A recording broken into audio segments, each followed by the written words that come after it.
इडली डोशाचे पीठ वापरून आज आपण करणार आहोत इडली बेस पिझ्झा।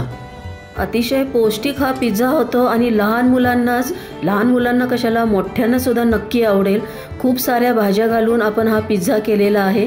चला तर मग आपण पिझ्झा कसा तयार करायचा ते बघूया। इथे मी लहान आकाराची एक प्लेट घेतलेली आहे, त्याला मी तेल लावून घेत आहे चारी साइडनी। आता इडली आणि डोशाचे जे बॅटर आहे ते आपण ह्या प्लेटमध्ये घालून घेणार आहोत। साधारण 4 टेबलस्पून एवढे मी हे बॅटर इथे घालून घेतलेले आहे। एकीकडे मी स्टीमरमध्ये पाणी उकळण्यासाठी ठेवलेलं आहे।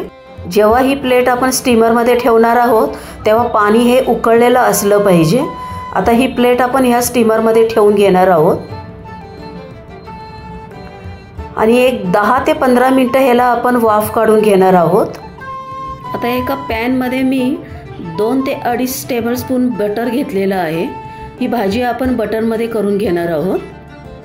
बटर छान मेल्ट झाले की त्यामध्ये आपण अगोदर उभा कापून ठेवलेला कांदा घालून घेणार आहोत।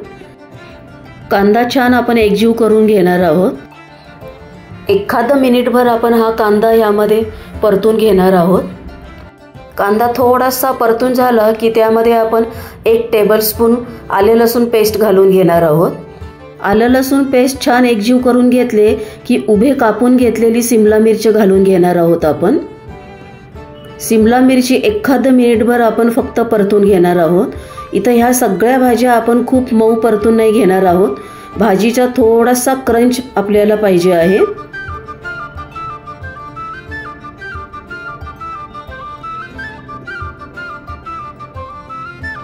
सिमला मिरची आपली आता परतून झालेली आहे। आपण यामध्ये आता उभा बारीक चिरलेला कोबी घालून घेणार आहोत। भाज्या तुम्ही तुमच्या आवडीप्रमाणे कमी जास्त करू शकता। कोबी पण आता आपण हा छान परतून घेणार आहोत।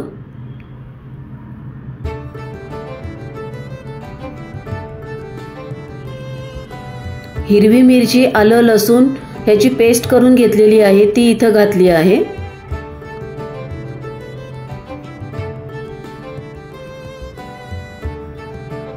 किसलेला गाजर घालून घेतलेला आहे। अशा ह्या रंगबिरंगी भाज्या वापरून आपण हा आता हेल्दी पिझ्झा तयार करणार आहोत। 1/2 टेबलस्पून हळद घातली आहे। 1 टेबलस्पून धनेपूड, 1 टेबलस्पून जिरेपूड घातलेली आहे। 1 टेबलस्पून लाल तिखट घातलेला आहे। आमचूर पावडर घातलेली आहे। 1 टेबलस्पून ब्लॅक पेपर पावडर टाकलेली आहे। 1 मोठा चमचा गरम मसाला टाकून घेतलेला आहे।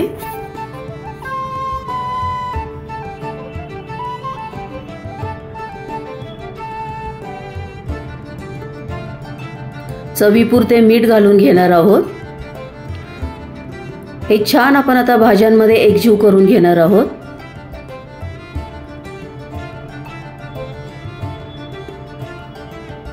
बारीक चिरून घेतलेली कोथिंबीर, आपली ही भाजी आता तयार आहे।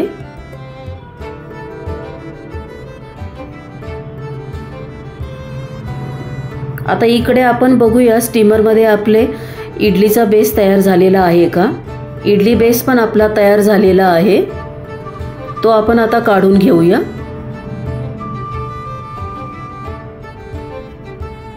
एक 10 मिनिटं हा थोडासा थंड होऊन द्यायचा आहे। चारी कडा आहेत त्याच्या हे आपण थोड्याशा सैल करून घेणार आहोत। हा आपला तयार झाला पिझ्झाचा बेस। त्यावर आपण आता हा टोमॅटो सॉस लावून घेणार आहोत।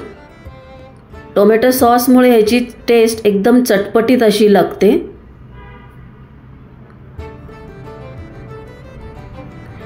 त्यावर आपण थोडेसे हे चीज घालून घेतलेले आहे।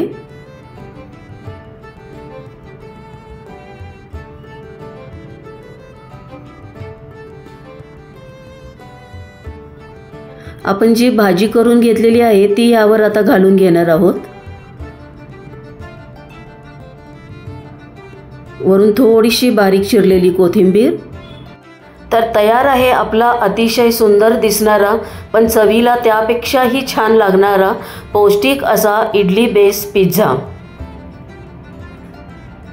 तर तुम्ही एकदा तरी असा हा पिझ्झा तयार करून बघा आणि माझी 100% खात्री आहे तुम्हाला हा पिझ्झा नक्की आवडणार।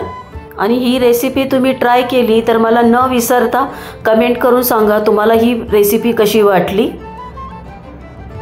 तुम्हाला जर माझ्या रेसिपी आवडत असतील तर माझ्या चॅनलला सबस्क्राईब करा आणि शेजारचे बेल आयकॉन प्रेस करा।